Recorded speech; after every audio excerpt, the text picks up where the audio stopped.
Vote डालने के लिए वोटिंग केंद्र पर ही नहीं पहुंचो, आप मतदान करने के लिए मतदान केंद्र पर ही नहीं पहुंचो और बाद में मोबाइल पर कमेंट्स करते रहो कि सनातन धर्म की रक्षा करो, सनातन धर्म की रक्षा करो। तो रक्षा करने में तुम्हारा भी अधिकार है। अपने मत का, अपने वोट का जब आप सदुपयोग करते हो तो हमारा सनातन धर्म और ये राष्ट्र अपने आप मजबूत होते चले जाता है और आगे बढ़ता है।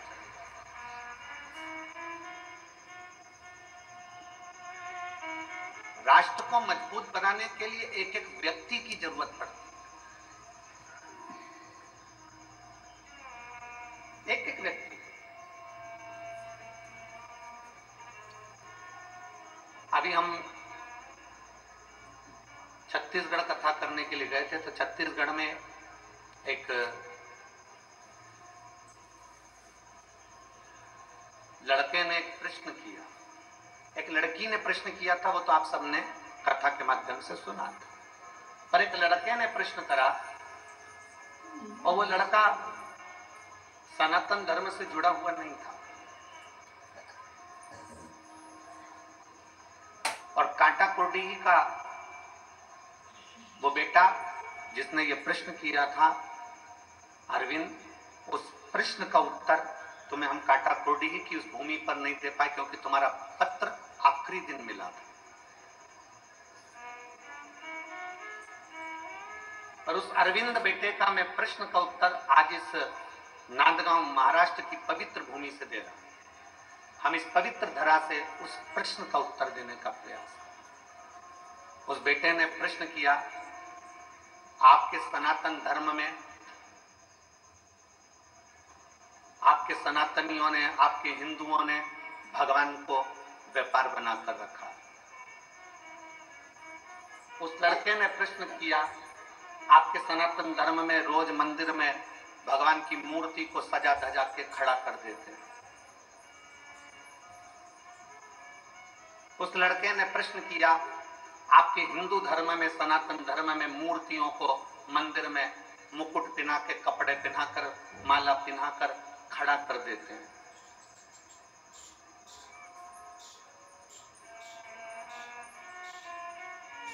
व्यापार बनाकर रखा। उसने लिखा, मैं उस अरविंद बेटे से कहना चाहूंगा जिसने ये पत्र भेजा था और कहा था कि सनातन धर्म में मूर्तियों को श्रृंगार कर कर, मुकुट पहनाकर, कपड़े पहनाकर, खड़ा कर कर मंदिर में रख देते हैं। बेटा, पहले तो आप समझिए कि इसको व्यापार नहीं कहते हैं, इसको व्यवसाय नहीं कहते हैं। हमारे सनातन धर्म में मूर्ति को सजा धजा कर मंदिर में खड़ा इसलिए रखते हैं क्योंकि उसका भक्त कब पुकार ले तो भगवान छोड़कर भागना पड़ता है। कितना सुंदर संवाद महाभारत के अंतर्गत आया। जुआ खेलने के लिए जा रहे हैं पांडव कौरवों के साथ, चौसर खेलने के लिए जा रहे हैं पांडव कौरवों के साथ में। और जुआ खेलने जाते समय, चौसर खेलने जाते समय पांडव, भगवान कृष्ण को मालूम पड़ा कि आज अर्जुन, नकुल, सहदेव, भीम, युधिष्ठिर जुआ खेलने के लिए चौसर खेलने जा रहे हैं।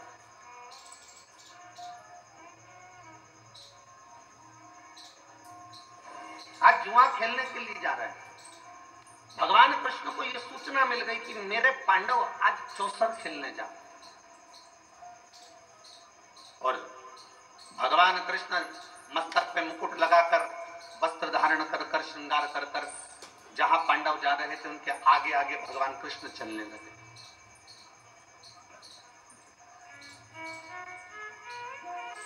जहां भगवान कृष्ण चल रहे थे, जहां पांडव चल रहे थे उसके आगे आगे भगवान कृष्ण चल रहे थे। मेरे ठाकुर, मेरे कान्हा चल रहे हैं। युधिष्ठिर ने अर्जुन से कहा कि भगवान कृष्ण से कहो कि वो उस जुए के मैदान में, उस चौसर के मैदान में ना पहुंचे। अर्जुन ने हाथ जोड़कर कहा द्वारकानाथ से कि आप चौसर खेलने में नहीं जाओगे, आप जुआ खेलने में नहीं जाओगे। भगवान कृष्ण ने कहा मुझे जाना पड़ेगा, नहीं तो तुम बर्बाद हो जाओगे। मुझे जाना पड़ेगा, नहीं तो तुम बर्बाद हो जाओगे। भीम, नकुल, सहदेव, युधिष्ठिर, अर्जुन सब ने मना कर दिया, हम आपके हाथ जोड़ते हैं, आप चौसर खेलने में नहीं जाओगे, जुआ खेलने में नहीं जाओगे। भगवान कृष्ण ने कहा ठीक है, मैं नहीं जाऊंगा। एक काम करो, मैं तैयार खड़ा रहूंगा, तैयार।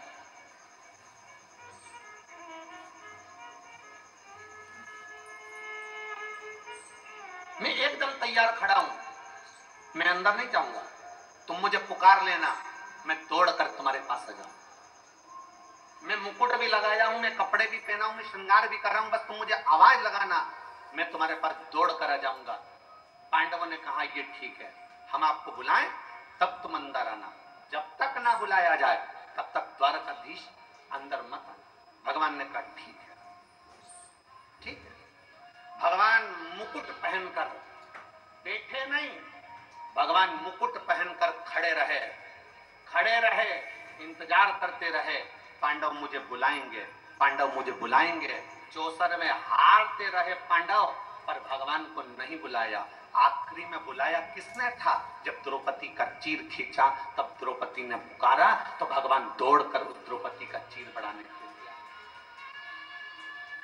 दुनिया के लोग कहते हैं, वो बेटा कह रहा था अरविंद कि आपके हिंदू धर्म में, सनातन धर्म में भगवान को व्यापार बना दिया, मुकुट पहनाकर, कपड़े पहनाकर, श्रृंगार कर कर मंदिर में भगवान को खड़ा रखते हो। हम कहते हैं कि मेरा भगवान श्रृंगार कर कर रोज मंदिर में खड़ा इसलिए रहता है क्योंकि कोई भक्त जब उसे पुकारेगा तो 1 मिनट की देरी ना लगे और वो मंदिर छोड़कर भाग कर चला।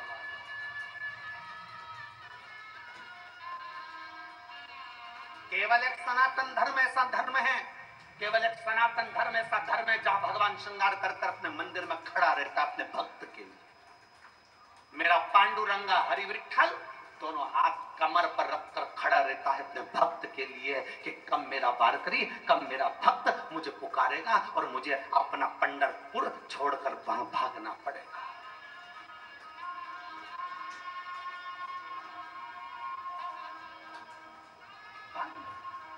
और देहाची तिजोरी भक्ति चाच ठेवा, उघड़दार देवा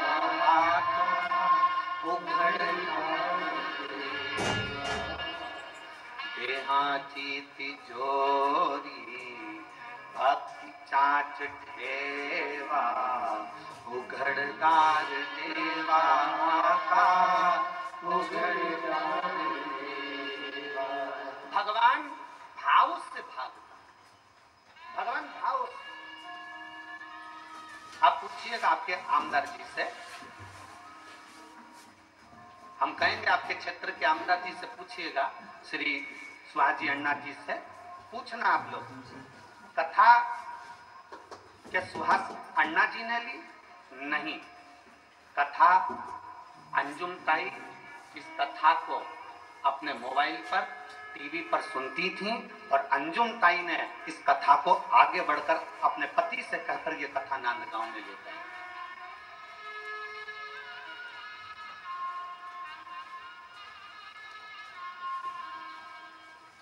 सौभाग्यवती अंजुम ताई इस कथा को सुनती रही और उनके मन में था, नासिक कथा हो गई, मालेगांव कथा हो गई, पर नांदगांव कथा से रह गए। और कई बहनें उनसे जब मिलती थी तो कहती थी कथा सुनना है ताई, कथा सुनना है ताई, कथा सुनना है। और आज मैं सुहास अण्णा जी से, अंजुम ताई जी से कहूंगा कि दुनिया के लोग रक्षाबंधन का गिफ्ट अपनी बहन को जो देते हैं, आप रक्षाबंधन का गिफ्ट अपनी बहनों को ये प्रदान कर दिया शिव महापुराण के रूप में। मैं साधुता देता हूं, मैं साधुता प्रदान करता हूं आज संपूर्ण क्षेत्र के लिए। और मैं सुहास अण्णा जी को धन्यवाद देता हूं कि इस कथा का मैनेजमेंट बहुत सुंदर, हर तरह से भक्तों के लिए पूरी व्यवस्था के साथ ये कथा करी जाए। साधुता है आपका विश्वास। अभी हमारे सावन पंडित जी कह रहे थे माइक पर कि विधायक बहुत हैं, आमदार बहुत हैं, पर सुहास अन्ना जी जैसा विधायक और उनकी धर्म पत्नी दोनों शंकर के भक्ति के इतने प्रबल हैं कि उनके क्षेत्र में जो भी शिव मंदिर का निर्माण कराने के लिए आता है तो कुछ ना कुछ सहयोग उनकी तरफ से जरूर दिया जाता है। बहुत बहुत साधुवाद। मैं विधायक जी आपको धन्यवाद देता हूँ उसके लिए, और ताई आपको भी बहुत बहुत साधुवाद, बहुत बहुत। उसका सहजता है।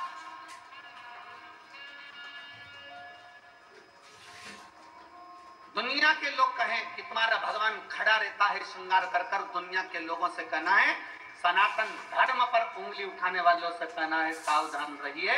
ये मत कहो कि तुम्हारा भगवान मंदिर में खड़ा रहता है सज धज कर। हमारा भगवान मंदिर में सज धज कर इसलिए खड़ा रहता है कि उसका भक्त जब पुकारे, उठने में भी देरी ना लगे, वो दौड़ पड़े और जाकर उसका कल्याण कर दे, इसलिए खड़ा रहता है, इसलिए खड़ा है।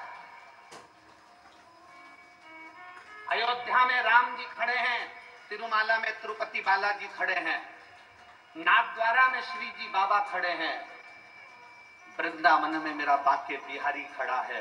वो हर पल हर घड़ी मेरा राम, मेरा कृष्ण, मेरा शिव, मेरा त्रिकालदर्शी, मेरा कैलाशी अविनाशी आपके दुख को हरने के लिए खड़ा है। उसको पहचानो। कोई कह दे कि तुम्हारा भगवान खड़ा रहता, हाँ खड़ा रहता है। कोई कह दे तुम्हारा भगवान सज धज कर खड़ा रहता है, हाँ खड़ा रहता है।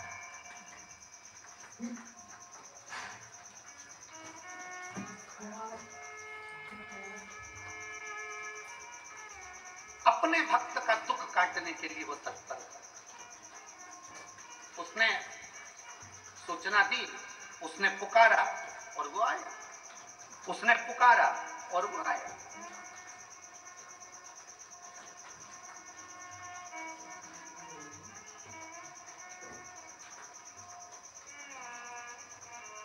उसने पुकारा और वो आया। एक पुकारने पर भक्त दौड़ पड़े। अब कहीं ना कहीं कुछ ना कुछ बल तो भक्ति का होगा, कुछ ना कुछ भक्ति का बल तो होगा।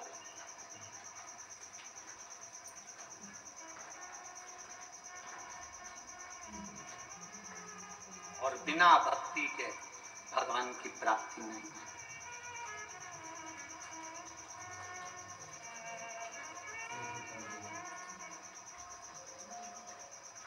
बिना भक्ति के भगवान की प्राप्ति नहीं। जिस दिन भक्ति के बल पर तुम जागृत हो, उस दिन शिव तुमसे दूर नहीं है, शंकर तुमसे दूर नहीं है। एक कथा आती है शिव महापुराण के अंतर्गत। गालव मुनि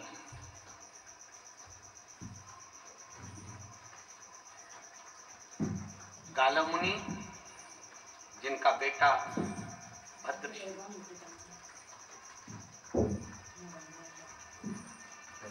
गालव मुनि जिनका बेटा भद्रशील छोटी सी अवस्था है, जन्म लिया, उसके 4 साल का बच्चा है, 5 साल का बच्चा है। 4-5 साल का बच्चा अपने मित्रों के साथ खेल रहा है और खेलते खेलते मट्टी के खिलौने के रूप में भगवान शंकर का शिवलिंग बना रहा है।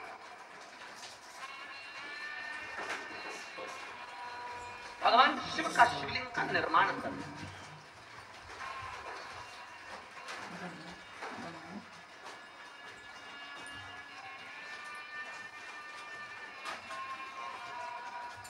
भगवान शंकर के शिवलिंग का निर्माण कर, और निर्माण कर कर क्या कर रहा है, शंकर भगवान का शिवलिंग बना लिया और वहीं पे मिट्टी पे उंगली से गोला बनाया, थोड़ी थोड़ी मिट्टी का ढेरा रख लिया और मिट्टी का ढेरा रखकर और उसी मिट्टी में से उठाकर शिवलिंग पर मिट्टी डाल दिया। मैंने अबीर चढ़ा दिया, मैंने चंदन चढ़ा दिया, मैंने अगर तगर चढ़ा दिया, मैंने जो मिला भगवान शंकर को, बस उस बच्चे को कुछ भी ध्यान नहीं है कि वो क्या बोल रहे हैं। वो तो पिताजी के मुख से यज्ञ की सामग्री सुनता था, अगर तगर भस्म आदि का जो जो सामग्री सांकल्य आदि जो सुनता था वही पक पक कर बोल बोल कर चढ़ाते थे। मैंने अब अगर तगर चढ़ा दिया, मैंने अबीर चढ़ा दिया, मैंने गुलाल चढ़ा दिया, मैंने कुंकू चढ़ा दिया, मैंने हल्दी चढ़ा दिया। चढ़ा क्या रहा था? क्या चढ़ा रहा था? जम के बोलो जरा। मिट्टी। क्या चढ़ा रहा है वो? मिट्टी। उसके पास ना अबीर है, ना गुलाल है, ना उसके पास चंदन है, ना कोई वस्तु है। वो तो मिट्टी उठा रहा था और शंकर के शिवलिंग पर चढ़ाता है। बच्चा, बालक, बस मिट्टी उठाई और डाली, मिट्टी उठाई और डाली।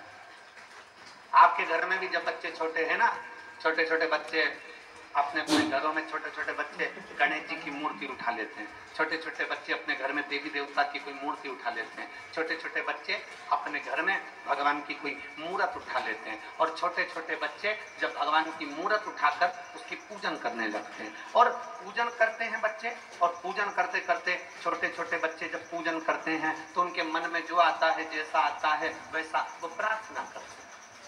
उनके मन में जैसा आया, उनके मन में जो भाव आया, उनके मन में जैसा हुआ, उन्होंने वो बाबा को देना प्रारंभ। छोटे छोटे बच्चे, उनके मन में जो भाव प्रकट होता है वो भाव से भगवान को दे देते हैं। छोटे छोटे बच्चे कभी कभी अपने माता पिता को भी कह देते हैं, पिताजी लो मैं तुम्हारे लिए गुलाब जामुन लेकर आई हूँ, खाओ। लो मैं तुम्हारे लिए गुलाब जामुन लेकर आई हूँ, पाई। पिताजी मैं तुम्हारे लिए ये सामग्री लेकर आई हूँ, लो पाई, लो पाओ। भाव से, भक्ति से, विश्वास के साथ, भरोसे के साथ, दृढ़ता के साथ भगवान को रिझाया। और मैंने तेरे ही भरोसे बाबा, तेरे ही भरोसे हवा बिच उड़ती जवानी बाबा डोर मैं कटी जाऊंगी भोले मेरे तेरी शंभो मेरे तेरी हवा बिच उड़ती जवानी बाबा डोर मैं कटी जाऊंगी भोले मैं तेरी भगत शंभो मैं तेरी। काला मुनि के पुत्र भद्रशील मिट्टी का शिवलिंग बना रहे हैं, मिट्टी का खिलौने में शंकर का शिवलिंग बना रहे हैं, खिलौने में भगवान की मूर्ति बना रहे हैं, मट्टी की कोई मूर्त बना रहे हैं और मिट्टी ही उन पर डालते जा रहे हैं। चंदन चढ़ाया, मैंने अबीर चढ़ाया, मैंने गुलाल चढ़ाया, मैंने पुष्प चढ़ाया, मिट्टी उठा उठा कर भगवान पर डाल रहे थे। जैसे ही मिट्टी डाल रहे थे, माँ लक्ष्मी वैकुंठ में बैठी थी और माता लक्ष्मी की दृष्टि काला मुनि के बेटे भद्रशील पर पड़ गई।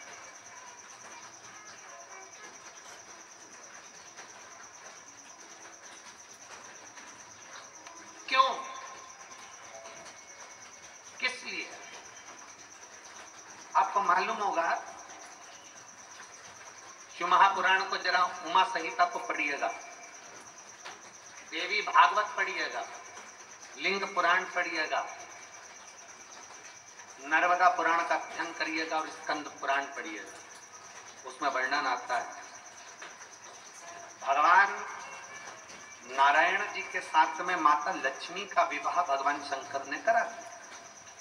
लक्ष्मी जी ने नारायण के सामने भगवान शंकर जी से पूछा कि मेरे लिए आज्ञा करिए कि मैं आपकी क्या सेवा कर सकता हूं, क्योंकि आपने मेरा विवाह नारायण के साथ कराया, आपने मेरा विवाह नारायण के साथ कराया, मेरे लिए आज्ञा करिए कि मैं क्या कर सकती हूँ। भगवान नारायण के सामने लक्ष्मी जी ने शंकर जी से पूछा तो भोलेनाथ जी ने लक्ष्मी जी से कहा, हे लक्ष्मी, तू नारायण के चरणों में रहोगी, तुम नारायण की अर्धांगिनी रहोगी, पर निवेदन केवल तुमसे इतना है, जो भूल से भी अगर शंकर के शिवलिंग का निर्माण करे, भूल से भी शंकर के ऊपर एक लोटा जल चढ़ाए, भूल से भी शंकर के मंदिर के सामने से निकल जाए, भूल से भी शंकर के दरवाजे के अंदर प्रवेश कर जाए, शिव के द्वारे पर पहुंच जाए, भूलवश भी अगर कोई शिव महापुराण की कथा तक पहुंच जाए, भूलवश भी 12 ज्योतिर्लिंग में से ज्योतिर्लिंग पर पहुंच जाए, भूलवश भी शंकर की चौखट तक पहुंच जाए, वो अंदर जाए चाहे ना जाए, वो छुए चाहे न छुए, वो भगवान का भजन करे चाहे नहीं करे, पर लक्ष्मी ये तुम्हारा काम है कि शंकर के मंदिर के सामने से निकलने वाले पर, शंकर मंदिर में आने वाले पर, शंकर का पार्थिव लिंग बनाने वाले पर, शंकर की कथा सुनने वाले पर लक्ष्मी 33 कोटि देवता में कोई उन पर दृष्टि दे चाहे ना दे, सबसे पहली दृष्टि लक्ष्मी तुम्हारी पड़ना चाहिए, उसका कल्याण होना चाहिए। ये वचन है माता लक्ष्मी का, भगवान शंकर को। अगर कोई शंकर के मंदिर में जाएगा, शंकर के शिवालय में एक लोटा जल चढ़ाने को जाएगा, अगर कोई कहीं भाव से शिव महापुराण की कथा सुनने के लिए जाएगा, कोई भाव से शंकर की स्तुति करने के लिए जाएगा, स्मरण करने के लिए जाएगा, तो ये निश्चित है सबसे पहली दृष्टि माता लक्ष्मी उस पर देगी। अच्छा, आप लोग विचार करिएगा कि हम कैसे प्रैक्टिकल करें, तो प्रैक्टिकल करिएगा। मान लो आपको नांदगांव कथा में आना है, और नांदगांव कथा में आना है महाराष्ट्र की, और आपके पास में मान लो जाने के लिए आपके पास में कुछ रुपए नहीं है या कुछ पैसा नहीं, आपको जाना है। आप एक काम करना, शंकर भगवान के मंदिर अपने पास में जाना और एक लोटा जल चढ़ा देना। जल चढ़ाओगे, लक्ष्मी की दृष्टि आप पर पड़ जाएगी, व्यवस्था माता लक्ष्मी कराएगी, और नांदगांव आप कथा श्रवण करने के लिए पहुंच। एक विश्वास अपने भीतर जागृत हो जाए, एक भरोसा अपने भीतर जागृत हो जाए।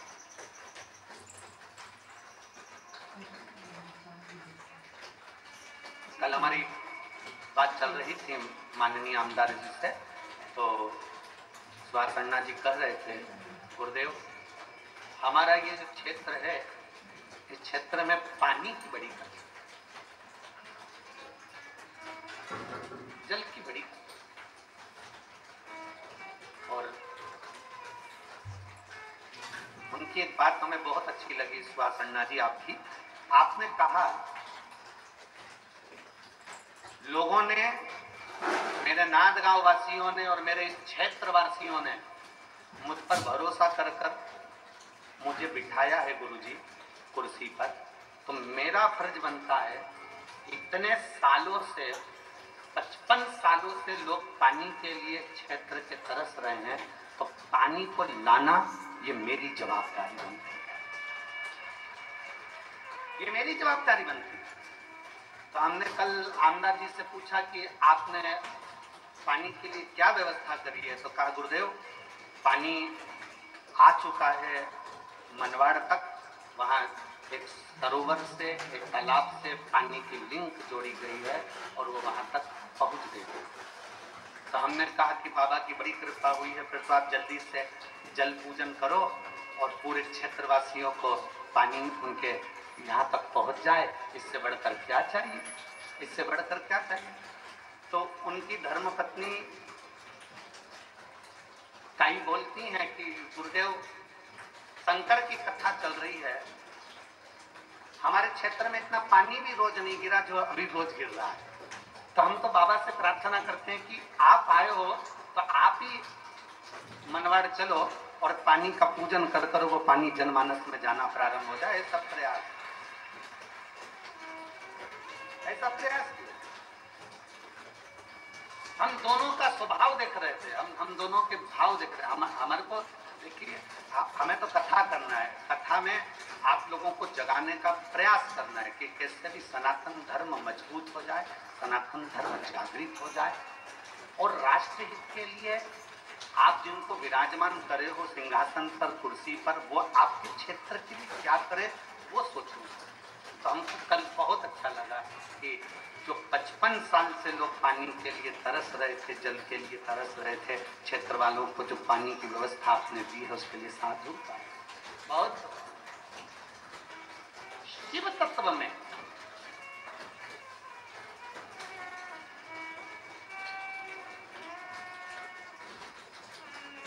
आपके सहज दिल में, आपके सहज भाव में, आपके विश्वास के अंदर, आपके हृदय के अंदर शिव तत्व कैसे आ सकता?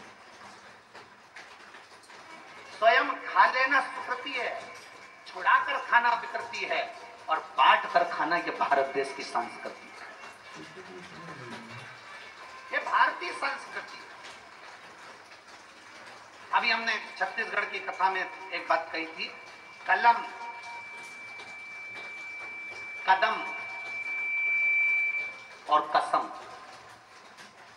सुनी थी? बोलो तो जम के जरा, सुनी थी सबने?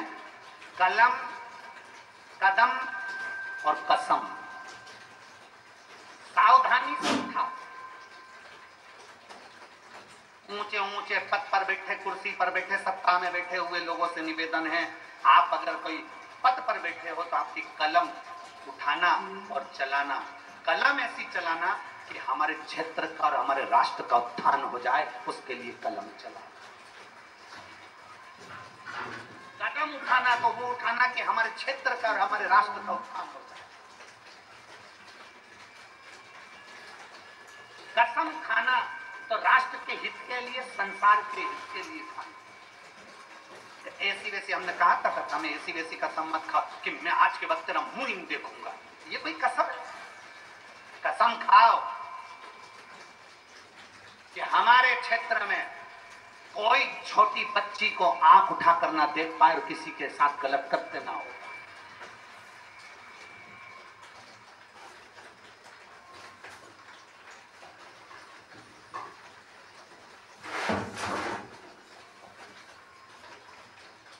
कसम हो जो हमारे राष्ट्र उत्थान का कार्य करे,